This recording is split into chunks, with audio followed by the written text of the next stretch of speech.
Hey everyone, I am so glad that you joined us again for week number 2 of Dangerous Prayers. It's going to be so good for our prayer life. I hope last week praying Search Me really changed you. We talked about this prayer last week and how we want God to search us. We want God to find the fears and the sins specifically in our lives so that we can trust Him more and become more like who He wants us to be, right? Well, again, this week, just like last week, I'm going to give you an overview, a short little teaching of what we're talking about the prayer we're talking about, and then throughout the video, you will pause it and have a few different discussion questions, and then at the end, we'll have a little challenge. Well, this week, we are talking about 2 different examples in the Bible that show us that we should be praying the prayer, break me. Doesn't that sound fun?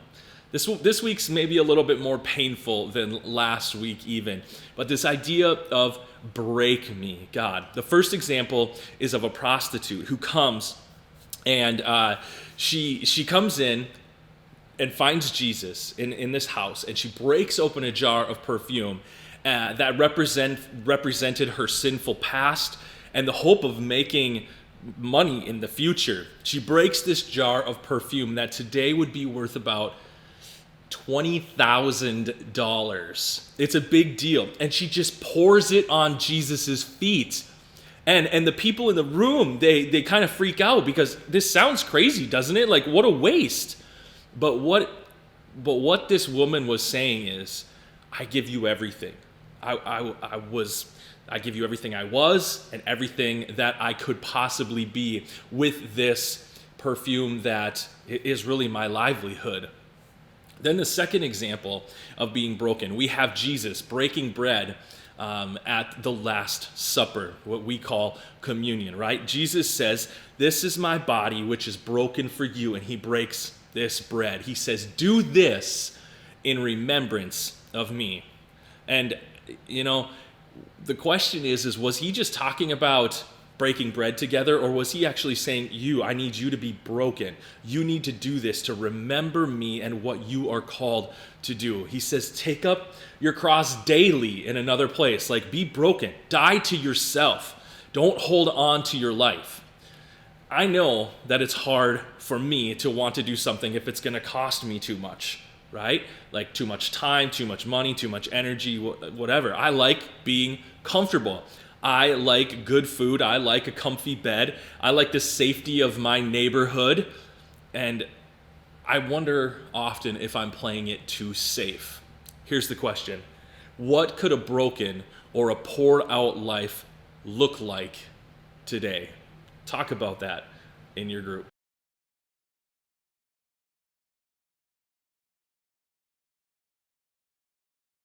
All right, continuing on, let's talk about this.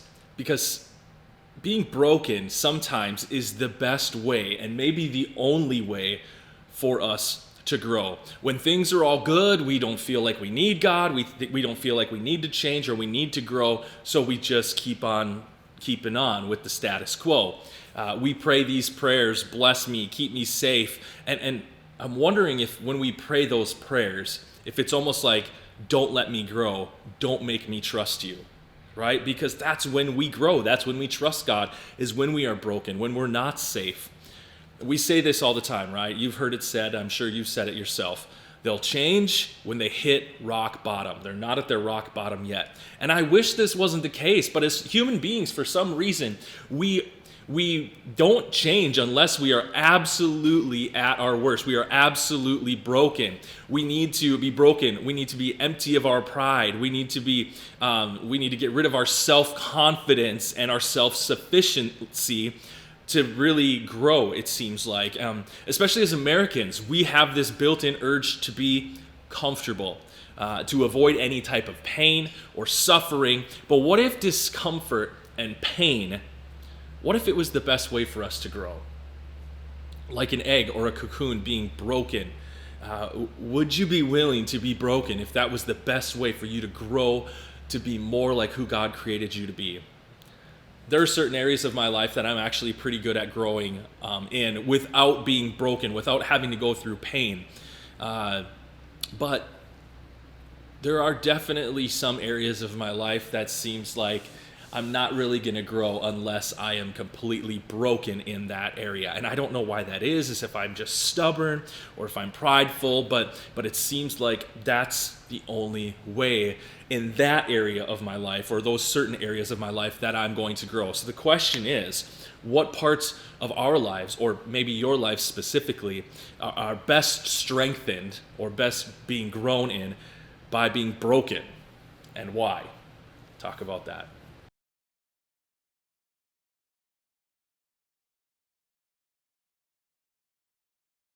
Okay, now, there is a negative tendency to run away from God when we are going through tough times, when we are being broken. Please, please don't do that. You have the option to either move closer to God and let Him comfort you, or to get angry at Him and run away from Him. The best thing that we can do during our times of brokenness and hurt is to run to Him. And don't fight the breaking. Forget trying to appear strong. Be weak.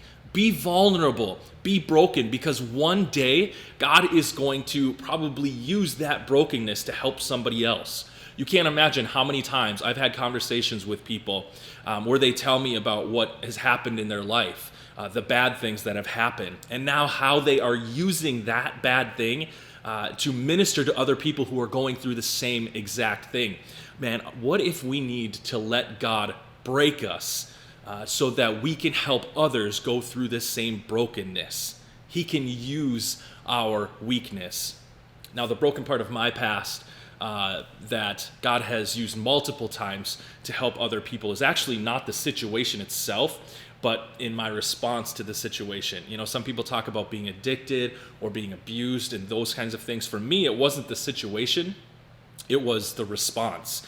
As a 20-year-old, I was in a situation where there was nothing I could do to make it better. And I had to completely trust and rely on God. And the only thing I could do was pray. So for a month, it felt like I prayed continually from morning to night, from when I woke up to when I went to bed. Like, I prayed and prayed and prayed and prayed. And man, I spent so much time with God that my relationship with Him grew more in that short month than it probably has the rest of my life combined. And I now share with people that when you look back on this situation, your response will dictate whether that time was the best time of your life or the worst. Like, it's still going to hurt, it's still going to be hard, but are you going to use it? Are you going to accept it? Or are you going to run from God during it? Now, here's what I would love for you to do, and this is getting a little bit vulnerable, but I would love for you to share with your group a part of your broken past that God has or could use to help others.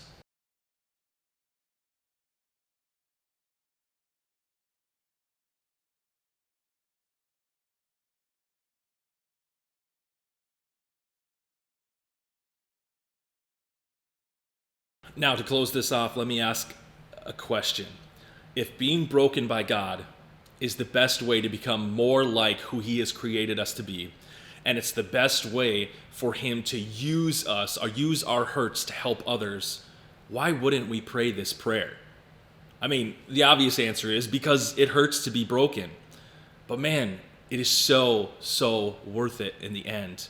Now, understand this about brokenness. True brokenness is not just a one-time prayer. It's not something that you just pray and it happens once and boom, it's over. No, being a Christian is not this half-hearted, easy thing to do. It's being broken over and over, taking up your cross every single day. But if there are blessings on the other side of that brokenness, then God, break me. You could play it safe, right? And you could just live this half-hearted life, but I believe that you want more. I truly believe that. So God, we pray, break us. And that, of course, is your challenge this week. To every day this week, pray, God, break me. Don't chicken out again. Don't forget about it. Pray it and ask God to break you so that you can be formed into who He wants you to be, and so that you can help others in the future with what you've gone through. Now, this is a dangerous prayer, and this is probably going to put you in a not so comfortable situation. It's going to stretch you this week, so get ready. but be strong, trust in God, pray this prayer.